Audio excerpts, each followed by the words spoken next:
देखिए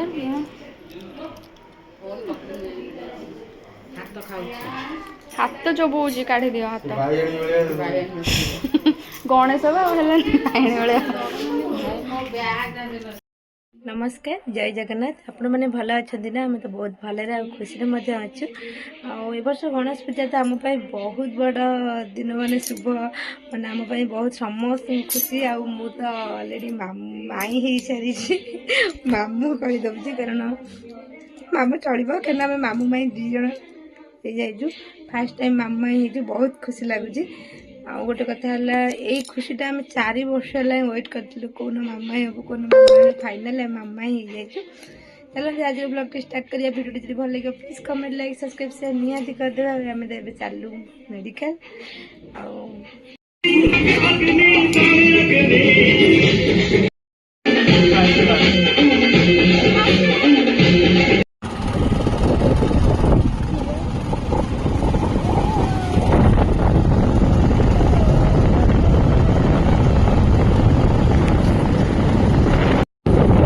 आंटी घर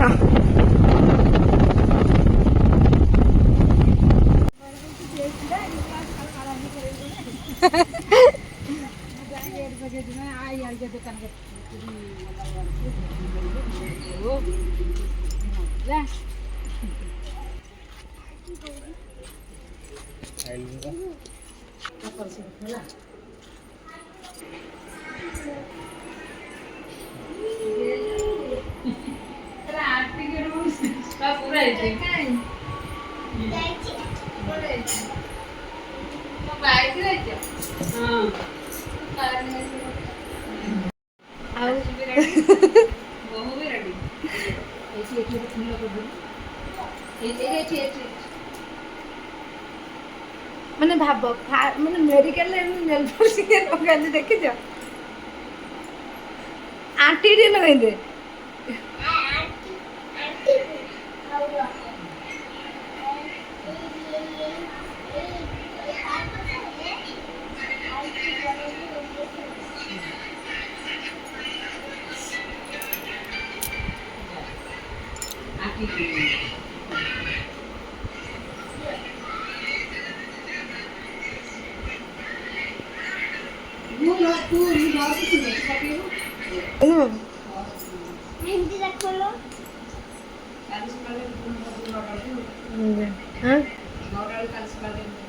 अपन जाई ना जमा जमा भी देखी ना देखी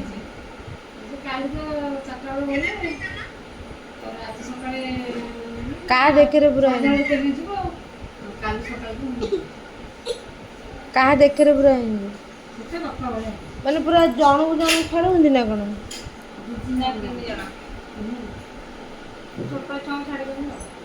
ताले गेलु देखि पारिबनी गेलु तो कुनी बाबी देखि पारिबनु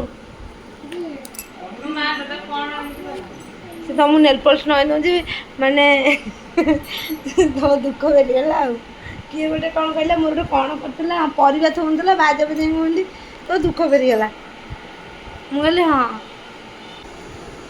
7-8 जन मिलेनी तुम जाओ रोषेई कर भले समस्त खाइब आम आनिक आस आम आराम खाई भात डाली आलू चकड़ा मत शांति खाई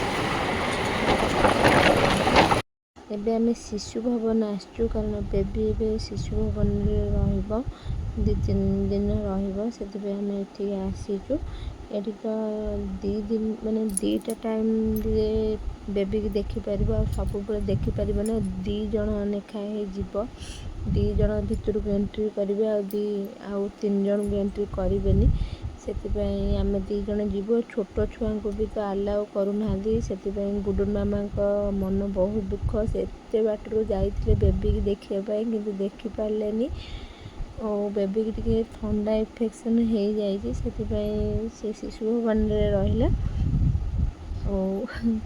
ଯାଇକିନା ସେ ସିକ୍ୟୁରିଟି କହୁଛି ମୋତେ ଏଣ୍ଟ୍ରି ଦେବ।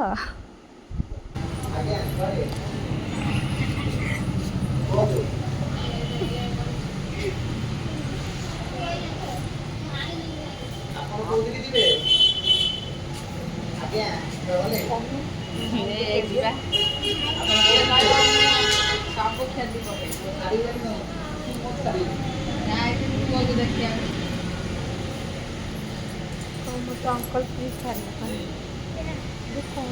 ସେ ଛାଡ଼ିବେନି ନହେଲେ ସିଏ ନ କହିଲେ କୋଉଠି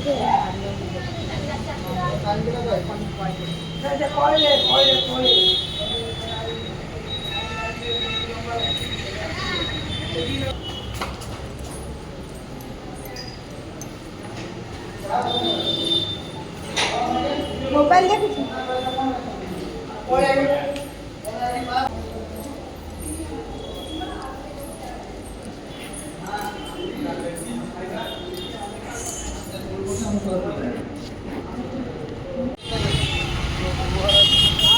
ରାବିଡ଼ି ଖାଇକି ଆସିବା, ଛେନା ଖାଇକି ଆସିବା। ହଁ ସେଇଠି ଯାହା ମିଳିଥିଲେ ପିଇବ ନା ଖାଇବ।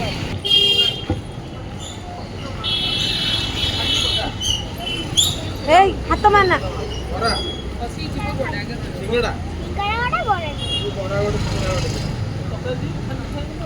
ତୁ ଏଇଟା ଖାଉ ନହେଲେ ସେ ଯୋଉ ରାଗ ହଉ ଗରମ ଅଛି। ବୋଉଙ୍କ ପାଇଁ ଚା କହୁଥିଲେ ବା।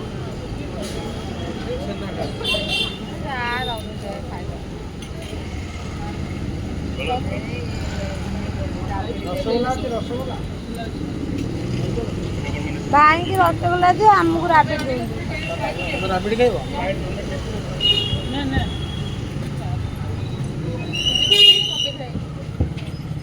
ଛେନା ରାବିଡ଼ି ଖାଇବ ନା ଖାଲି? ଛେନା ବେଶୀ ଦେହ ଖାଲି ଏଇଟା କ'ଣ ଖାଲି ରାବିଡ଼ି? ଏଇଟା ଛେନା ରାବିଡ଼ି ପାଇଁ ରାବିଡ଼ି। ଖାଇବ ଯାହା ଖାଇବ।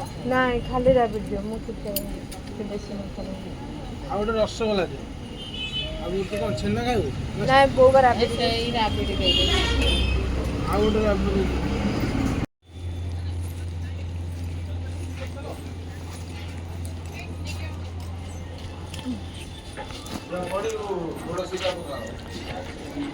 ତ ଆମେ ରେଷ୍ଟୁରାଣ୍ଟରେ ପହଞ୍ଚିଗଲୁ। ଏବେ ଆମେ ଖାଇସାରିକି ଘରକୁ ଯିବୁ। ଆକ୍ଚୁଆଲି ଏଇଟା ଗଣେଶ ପୂଜା ପୂର୍ବ ଦିନର ଭିଡ଼ିଓ। ଆମେ କୁନି ବେବିକି ଦେଖିବା ପାଇଁ ଯାଇଥିଲୁ। ଯେହେତୁ ଆମେ ଗୋଟେ ଦିନରେ ଆସିଲୁ ସେଥିପାଇଁ ମୋ ଦେହ ବହୁତ ଖରାପ ହେଇଗଲା ଆଉ ମୋତେ ପ୍ରବଳ ଜ୍ୱର ଆଉ ଏମିତି ବି ଏସିଡ଼ିଟି ହେଇଯାଇଥିଲା। ସେଥିପାଇଁ ଭିଡ଼ିଓ ମୁଁ ଏଡ଼ିଟିଂ କରିପାରିଲିନି କି ପୋଷ୍ଟ କରିପାରିନଥିଲି। ଏଇଟା ଆମର କୁନି ବେବିଙ୍କର ତାଙ୍କ ଘରକୁ ଯିବାର ଭିଡ଼ିଓ ଆଉ ତାଙ୍କର କିଛି ବି ସଜାସଜି ହେଇନି ଗୃହ ପ୍ରବେଶ ପାଇଁ, କାରଣ ସମସ୍ତେ ତାଙ୍କର ମେଡ଼ିକାଲରେ ଥିଲେ। ସେଥିପାଇଁ ଏଇଟା ମୋ ଦିଅର ଯେହେତୁ ଟିକେ ସର୍ଟ ଭିଡ଼ିଓ କରିଦେଇଥିଲି, ମୋତେ ପୋଷ୍ଟ କରିଥିଲେ, ମୁଁ ଏ ଭିଡ଼ିଓରେ ତାକୁ ପକେଇ ଦେଇଛି। ଭିଡ଼ିଓ ଯଦି ଭଲ ଲାଗିବ please comment, like, subscribe, share ନିହାତି କରିଦେବେ।